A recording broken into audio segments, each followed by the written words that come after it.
Hi అందరికీ welcome to my channel. ఈరోజు మన స్పెషల్ మటన్ కర్రీ. రైస్ చపాతీలోకి మటన్ కర్రీ చాలా బాగుంటుంది, ట్రై చేయండి. మటన్ని ముందుగా ఒక 3-4 టైమ్స్ వాష్ చేసి పక్కన ఉంచుకోవాలి. ఇక్కడ నేను ప్రెషర్ కుక్కర్లో మటన్ని ప్రిపేర్ చేస్తున్నా. ఫస్ట్ ఆయిల్ వేసుకోవాలి. ఒక 3-4 చెంచాల ఆయిల్ వేసుకున్న తర్వాత గరం మసాలా, సాజీరా, ఇలైచి, చెక్క, లవంగా వేసుకొని అది ఫ్రై అయ్యాక ఆనియన్ వేసుకోవాలి. 2 పెద్ద సైజు ఆనియన్ని వేసుకున్న ఆనియన్ కలర్ చేంజ్ అయ్యే వరకు ఆనియన్ని ఫ్రై చేసుకోండి. ఆనియన్ ఫ్రై అయ్యాక కొత్తిమీర ఇంకా పుదీనా కూడా వేసేసుకోండి. కొత్తిమీర పుదీనా ఫ్రై అయ్యాక ఒక పెద్ద సైజ్ చెంచా అల్లం వెల్లుల్లి పేస్ట్ కూడా వేసుకోవాలి. అల్లం వెల్లుల్లి పేస్ట్ వేసి అల్లం వెల్లుల్లి పేస్ట్ ఫ్రై చేసుకోండి. అల్లం వెల్లుల్లి పేస్ట్ ఫ్రై అయిన తర్వాత ఒక చెంచా పసుపు వేసుకోవాలి. పసుపు వేసి ఫ్రై చేసుకోండి. ఇది వేగినాక టమాటోలు వేసుకోవాలి. ఒక 4 టమాటోలు వేసుకొని ఫ్రై చేసుకోండి. టమాటోలు ఎక్కువ వేసుకోవడం వల్ల మటన్ స్మెల్ రాకుండా టేస్టీగా వస్తుంది.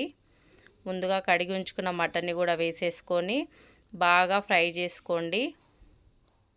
మటన్ని బాగా ఫ్రై చేసుకొని మూత పెట్టేసుకోవాలి. మూత పెట్టుకున్న తర్వాత ఒక 10 నిమిషాలని మగ్గనివ్వండి. మగ్గిన తర్వాత మూత తీసేసుకొని దానికి సరిపడినంత కారం, ఉప్పు వేసుకోండి.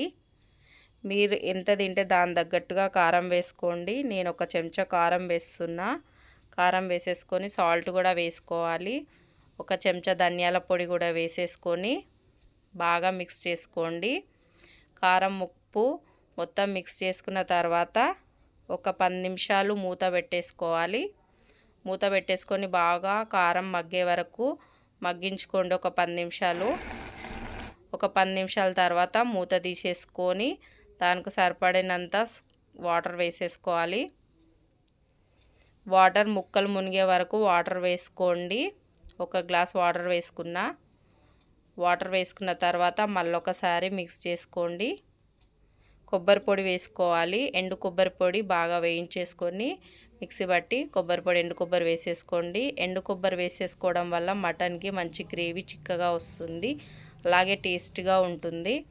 ప్రెషర్ కుక్కర్ మూత పెట్టేసుకొని ఒక 6 విజిల్స్ వచ్చే వరకు ఉంచుకొని విజిల్స్ వచ్చాక తీసేసి స్టవ్ ఆఫ్ చేసేసుకొని కొత్తిమీర వేసేసుకోండి. సర్వ్ చేసుకోండి. చాలా బాగుంటుంది, ట్రై చేయండి. రైస్ కానీ చపాతీలోకి మటన్ కర్రీ చాలా బాగుంటుంది. నచ్చితే కనుక లైక్ చేయండి, షేర్ చేయండి, సబ్స్క్రైబ్ చేసుకుంది. ఎలా వచ్చిందో మటన్ కర్రీ చెప్పండి. బాయ్ అందరికీ.